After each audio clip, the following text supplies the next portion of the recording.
દરેક નીતિની સામે કાયદાની રીતે ઊભો રહેતો SSK news channel. Social media Facebook પર ડમી વેબસાઇટો બનાવી લોભામણી જાહેરાતો આપી દેશભરમાં લોકો સાથે છેતરપિંડી કરતી ટોળકીને વરાછા પોલીસે ઝડપી પાડી હતી।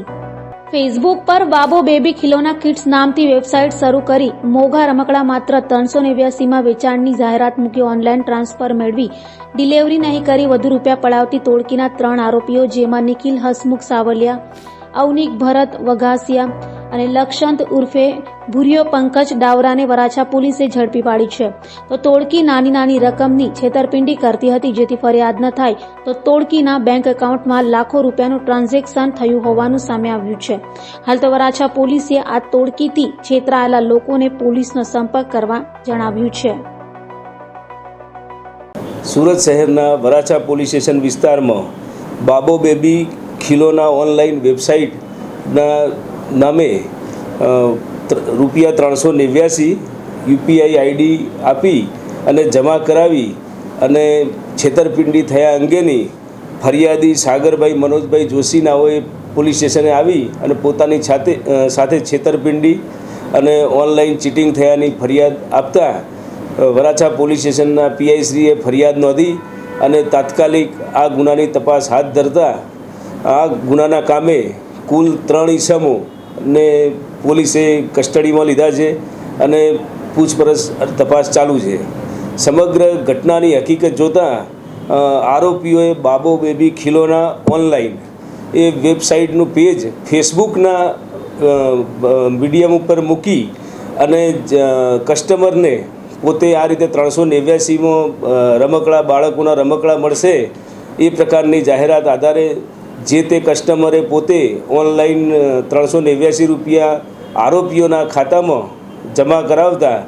આરોપીઓએ પોતે આ પ્રોડક્ટ જે રમકડા ટોયઝ છે એ નહીં આપી અને આ વેબસાઇટનો ઉપયોગ કરીને લોકો સાથે છેતરપિંડી કરવા અંગેની ફરિયાદના બાબતે પોલીસ સ્ટેશનમાં તપાસ હાથ ધરવામાં આવી છે। 3 આરોપીઓ પૈકી એક આરોપી જે મુખ્ય આ જેને વેબસાઇટની લિંક બનાવેલી એની પણ મેઇન આરોપીની ધરપકડ કરેલ છે, તેમજ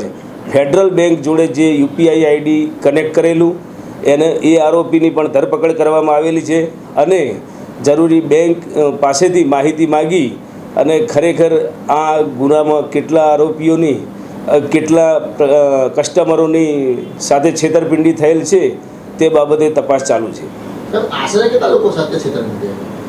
કુલ 13,83,597 રૂપિયા આ એકાઉન્ટમાં જમા થયા છે, એટલે 389 પ્રમાણે ગણીએ તો 3,000 આજુબાજુ કસ્ટમરો જોડે ઓનલાઈન ચીટિંગ થયું હોય તેવું કહી શકાય। અને UPI ID તેમજ બેંક ડિટેલના આધારે કસ્ટમરો, કારણ કે ઓનલાઈન ચીટિંગ થયું છે એટલે કસ્ટમર પણ આખા ભારત દેશમાંથી ગમે ત્યાંથી હોઈ શકે, એટલે એની પણ તપાસ ચાલુ છે। સર, કેટલી ગંભીર બાબત છે, લોકો શું સાવચેતી રાખી આ બાબતે? કારણ કે આ પ્રકારની લલચામણી અને લોભામણી વાત હોય ત્યારે 389 જેવી નાની એમાઉન્ટના લીધે લોકો પોતે અને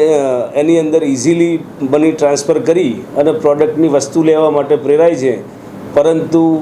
આ એક ગુનો નોંધવાથી અને આરોપીની ધરપકડ થવાથી લોકોમાં જાગૃતતા વધશે અને આ પ્રકારના ચીટિંગ કરનાર ઈસમો ઉપર પણ રોક લાગશે। દરેક નીતિની સામે કાયદાની રીતે ઊભો રહેતો SSK ન્યૂઝ ચેનલ।